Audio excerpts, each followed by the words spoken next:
Goddag og velkommen til Madeleines Tutorials. I dag vil jeg vise jer, hvordan jeg laver min Harry Potter font, som jeg plejer at bruge til at lave billeder til folk inde på en hogwartsschool.dk.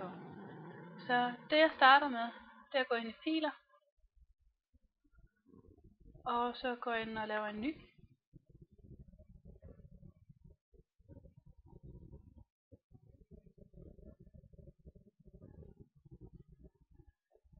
Og normalt så plejer jeg at tage den præcise størrelse, som profilteksten er inde på siden. Men i dag der viser jeg bare, hvordan jeg laver selve fonten. Så vi kan fx tage bredden til 800 og højden til 200. Og tryk OK. Yes. Så det jeg starter med, det er at tage tekstværktøjet lige her og trykke et bestemt sted på dokumentet. Det kræver for at lave en Harry Potter font på sin computer, det er at man skal have downloadet den. Og man kan downloade den her font inde på dafont.com. Og jeg skal nok vise jer, jeg skal nok sætte linket ned i beskrivelsesbaren til jer. Så hvis den her bare vil komme i gang.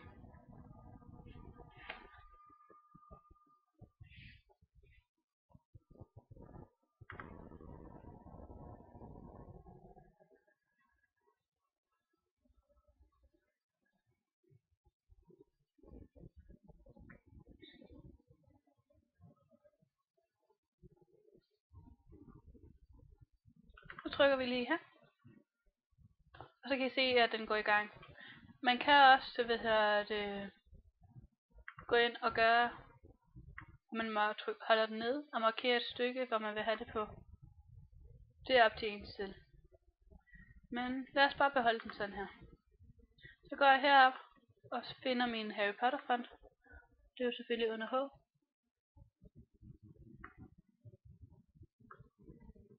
Lige. Og så kan vi fx skrive velkommen til min profil.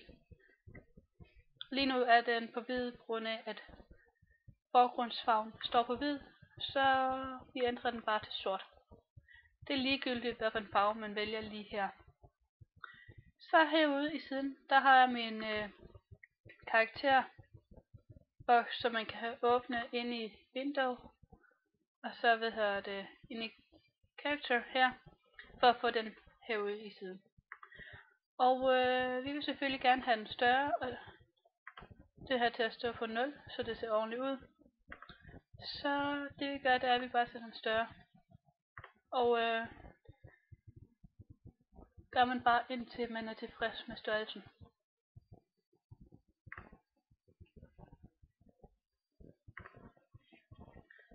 Så kan man lige sætte den sådan centralt her.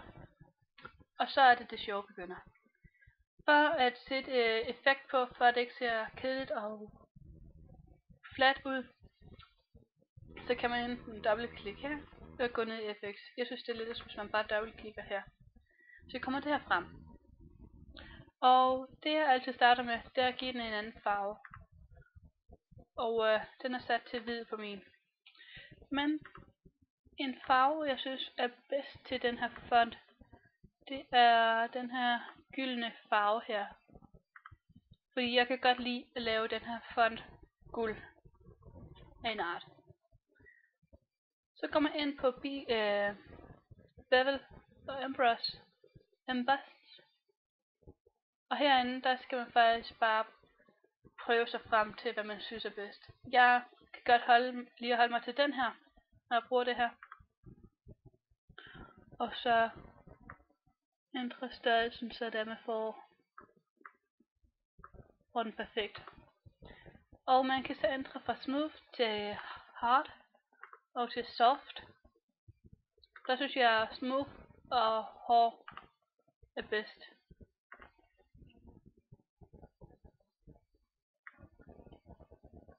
Det er bedre at se det hele.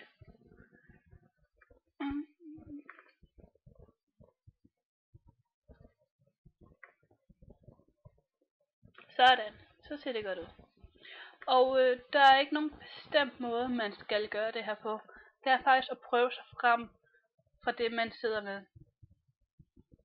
Og så kan man bestemme, om der skal være en streg på, nok ikke lige så stor, men for eksempel en streg på 1. Det gør, at det bliver lidt mere tydeligt, og så kan man så måske tage opacityen lidt ned, så det ser lidt bedre ud. Og det jeg også godt kan lide at gøre, det er at give den en skygge. Og der plejer at gøre sådan lidt tættere, lidt større og lidt tættere på. Sådan.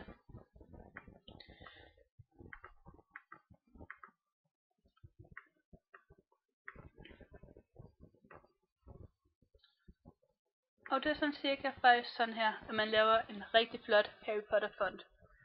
Og så kan man altid, klippe den til efter, hvilket jeg meget ofte gør. Og det gør man bare her og trykker crop, og så Ctrl D for at umarkere det. Og så plejer jeg altid bare at slette baggrunden efter. Fordi når man sletter baggrunden, så har man en blank, transparent baggrund. Og det gør, at man kan sætte det her tekst ind på hvilken som helst farve og mønstret baggrund. Så længe man bare husker at gå ind, når man gemmer den. Og for at man får det samme gennemsigtige resultat på en hjemmeside, så det er meget, meget vigtigt, at man gemmer den som en PNG-film. Fordi så er det, den bevarer sin gennemsigtige. Og jeg gemmer sådan set alle mine ting som PNG, som I kan se herinde, der har jeg det fra min profil på Claire. Og det er, alle sammen gennemsigtigt, når det er tekst. Så det er sådan, jeg laver min Harry Potter font.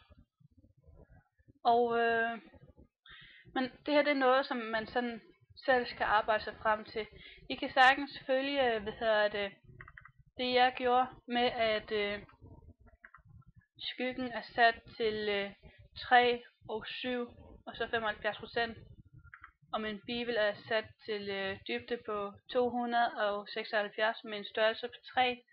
Og min hår mejsel. Og så på den her bakke kontur.